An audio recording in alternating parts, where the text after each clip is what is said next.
Imagine sitting in a crowded cafe, sipping your coffee, when suddenly the loud, heart-wrenching cry of a baby echoes across the room. Heads turn. Customers frown. Some whisper in annoyance. And at the center of it all sits a powerful millionaire CEO, dressed in an expensive suit, a man who could silence boardrooms with a single word, but right now, helplessly rocking his infant child in desperation. Nothing works. The baby keeps crying. And then, in that very moment, when nobody expected it, a poor waitress stepped forward and did the unthinkable. Before we dive into this emotional journey, if you believe in stories that touch hearts and inspire change, don't forget to like this video and subscribe to the channel, because you won't want to miss what happens next. The cafe that afternoon buzzed with the usual chatter. Businessmen typed on laptops, young couples leaned close over cappuccinos, and tired workers treated themselves to cheap pastries. The CEO, known for his cold and untouchable demeanor, sat awkwardly at a corner table. His child, barely a year old, was inconsolable. The nanny had called in sick, his wife was away on an urgent trip, and in a rare attempt to manage both work and fatherhood, he had brought his baby along. But no matter how hard he tried, rocking, bouncing, whispering lullabies that sounded foreign coming from his sharp voice, the crying only grew louder. People began to stare. A few customers muttered complaints. One man in a suit even shook his head, saying under his breath, "Some people shouldn't bring children here." The CEO's face flushed with embarrassment. He was used to commanding respect, but here, he felt powerless.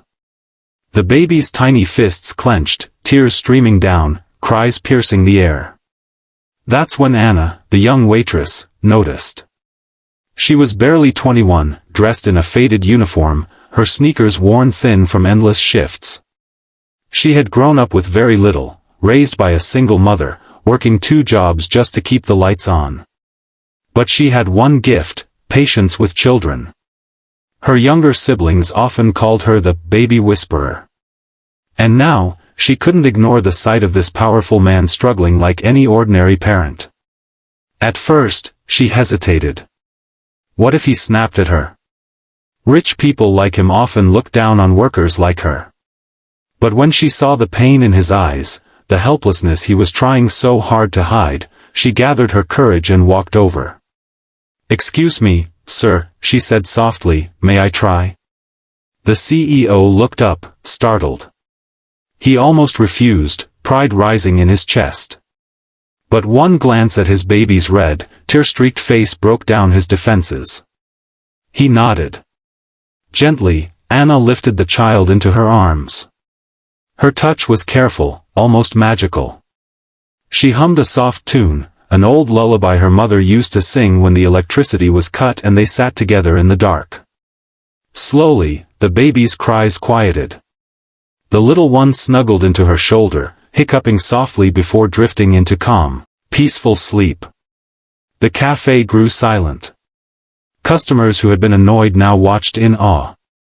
The CEO sat there, stunned.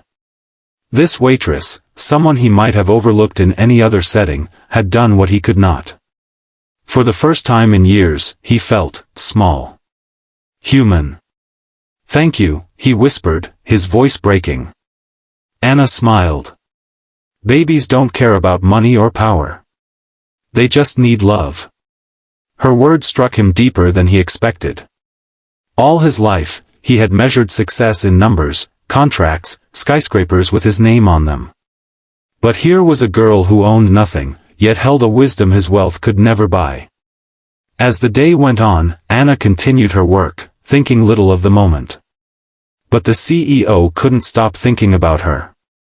He noticed how she treated every customer with kindness, even the rude ones. He watched her hurry between tables, exhaustion clear in her steps, yet she never let it dull her smile. Later, as he prepared to leave, he approached her again. "You've given me more today than you realize," he said. "May I know your name?"